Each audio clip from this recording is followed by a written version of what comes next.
Hey everyone, it's Scott here from Remax, East Coast Elite Realty. And we're on site here in Harvey for another episode of Hometown Proud. Today we're at the Volunteer Fire Department. We're going to go in and have a sit down with the Fire Chief Jared Swan and longtime standing member Ronnie Messer. We're going to hear some interesting facts and stories. Hope you enjoy it. Follow me.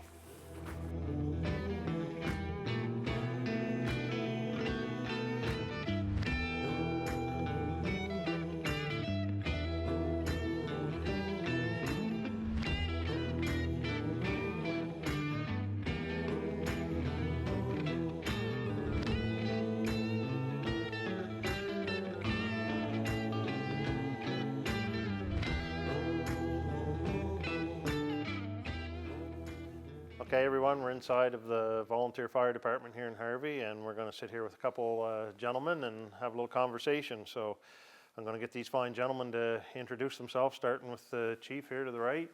Hi, I'm Jared Swan, and I've been the chief here since 2010. And you are? I'm Ron Messer, and I've been deputy chief and deputy chief, and now I'm just a firefighter, and I've been here since beginning of time, I think it is. Well, you've got a lot of stories to tell then. Yeah, well, it's been a long time. Well, I'll put the first series of questions maybe over to you, Jared. I guess the obvious people might want to know what made you want to become part of the fire department here in Harvey. Well, my grandfather, Orley McLean, was the fire chief from 77 to 85, and I guess I was around a lot then and saw what was going on, and it made me want to do it, I guess, when I was a kid. So that's kind of the reason I got into it. Yeah, I guess.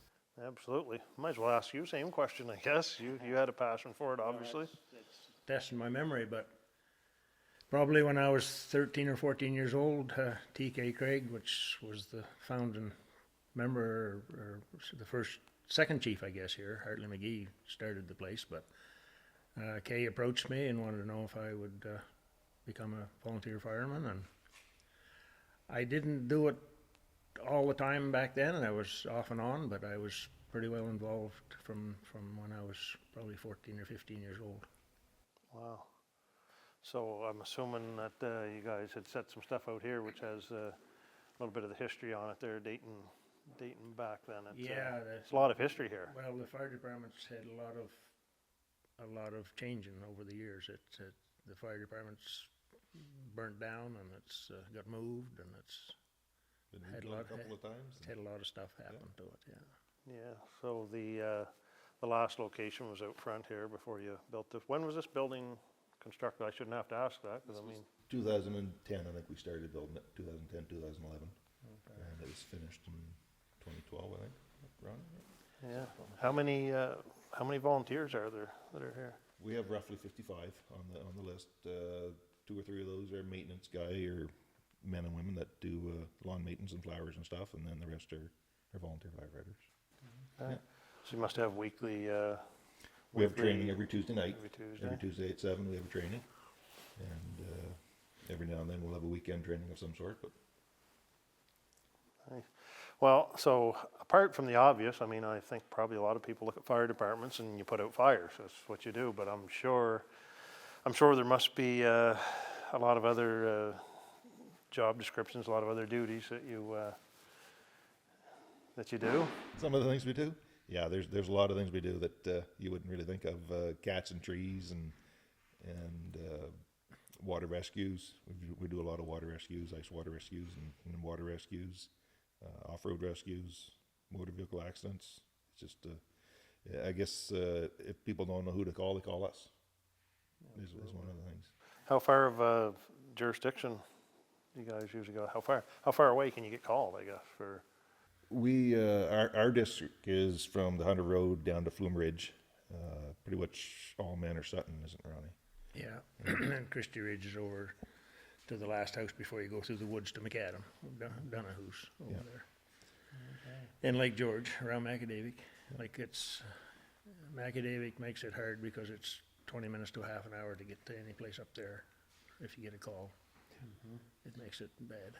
That would probably tie into one of my questions about what are some of the biggest challenges of your job. Obviously, that would be Access would be one, I would assume, in some Yeah, cases. and road conditions doesn't help because they're making them better, but if you go York Mills up that way, it's just brutal to go up there with a fire truck. It's so rough on the old trucks that it's Don't just, we have perfect roads around here?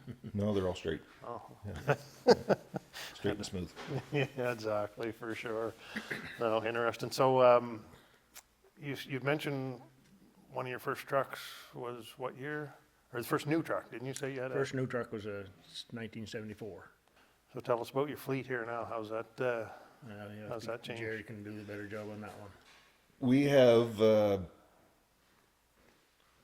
think 11 pieces of equipment here now, ranging from trucks to pickup trucks to Argos to boats to trailers and all that sort of stuff. I think there's 3 main response trucks, the one sitting right here beside us and over that way. We have a rescue truck and a boat over in the fire bay, which I guess you guys will probably see later on. And we even have a few trucks down in the old fire hall Yeah, still. So and a tanker that's and our tankers. water supply. Yeah, it's kind of the pride of the fleet, really. Yeah.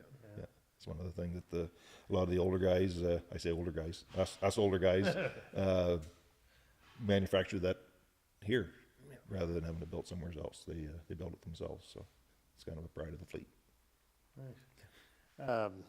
It is wintertime. I'm assuming probably the winter brings some different challenges with it as opposed to the other seasons. Either you guys have any tips, any thoughts on any safety tips maybe for people watching that might be exclusive to the winter maybe?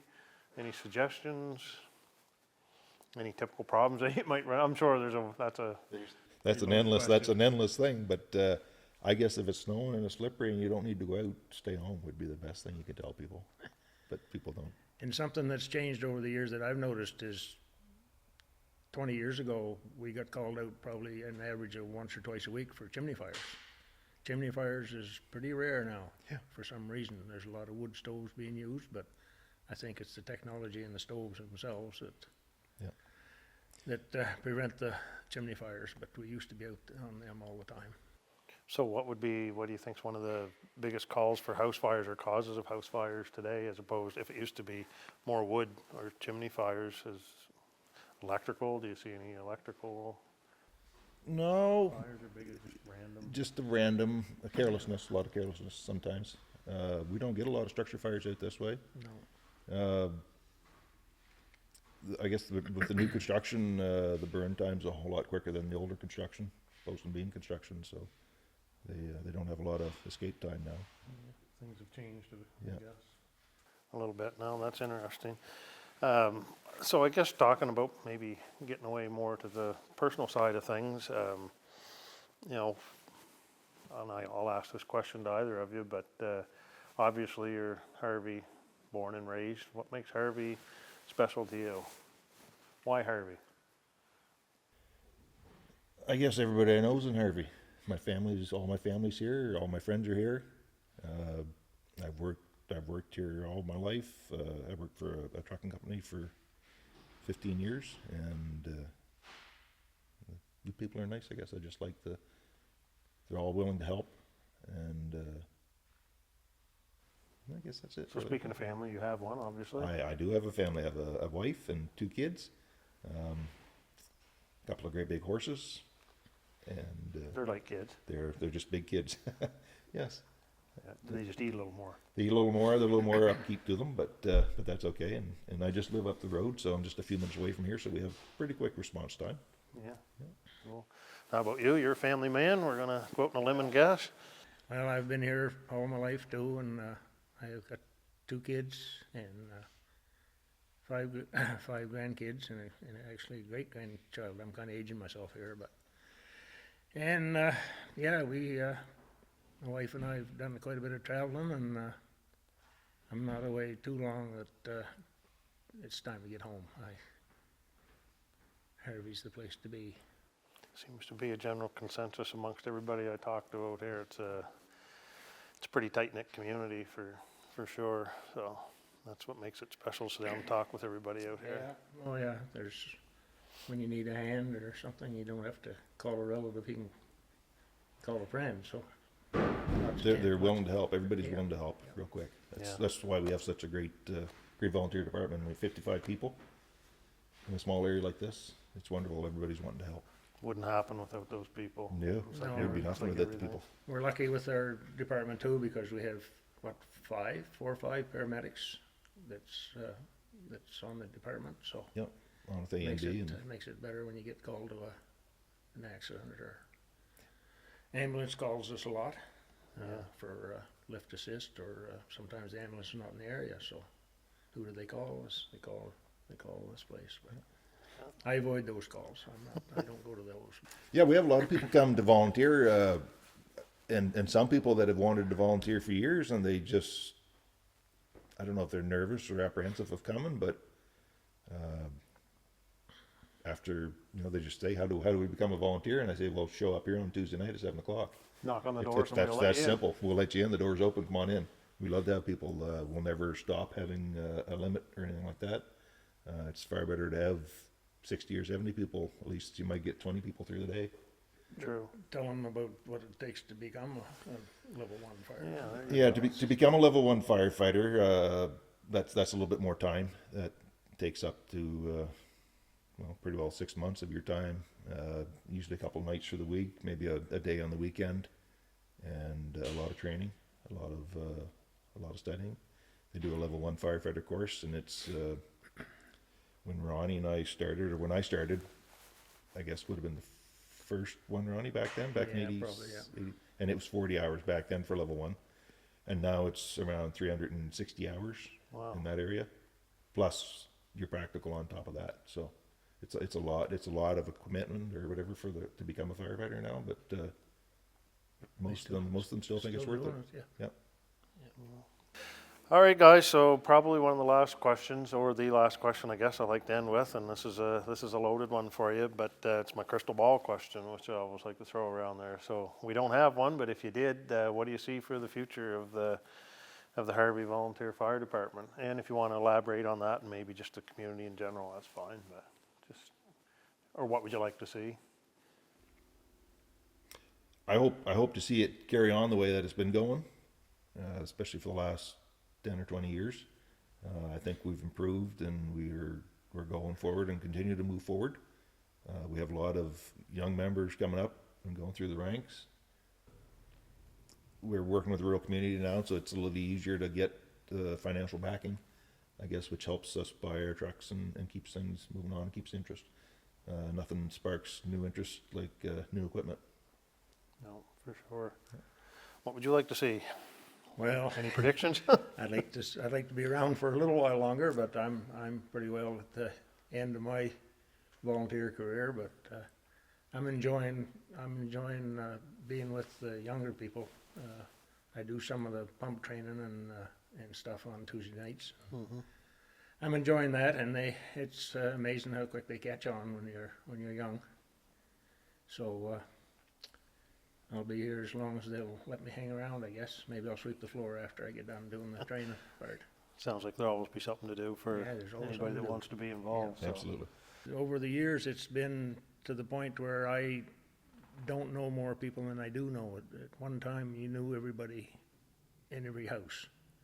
And when I talk about houses now, when I go back about 3 different owners when I talk about a house, and nobody has a clue what I'm talking about. So it's a big change that way. So there's so many people moved to here that, and it's a bigger community to protect.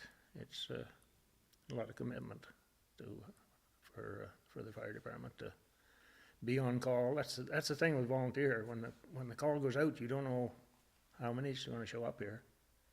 It could be 10 or 15, or it could be 3 or 4. So it's kind of nerve-wracking when you're coming down the road, wondering what you're gonna be facing when you get here. Well, my guess. nothing ever stays the same, No. right? I mean, as our infrastructure changes, I guess demands change, and that'll be it. I'm kind of wondering, being an older guy, but I'm wondering how many years down the road before there shouldn't be somebody here full-time, at least one person, the chief or whatever. Should be a full-time job. I think it's almost to that point. That's my thinking. Yeah, I could see that. I could see that coming. Because nobody in the community knows how much time that he has to put in to keep the wheels rolling. That's a question I could have threw back at you, I guess. How much time do you put in here? Roughly. Quite a bit, really. Sounds like Yeah. it's becoming close to a full-time Yeah. job. It's close to a full-time job, yeah. But if you figure your text messages and your emails and your talking on the phone time and fun stuff like this, it's a weekly job basically now. Yeah, it really is. I'm glad to know that it's classified as fun stuff for you anyway. No, on that note, I'd really like to thank you guys for sitting down, taking time to do this today. I'm sure it's very informative for everybody that's out there watching, and I'm quite certain I speak on behalf of the community and a lot of people. Thank you for your service. Really appreciate it. Thank you. Thank you.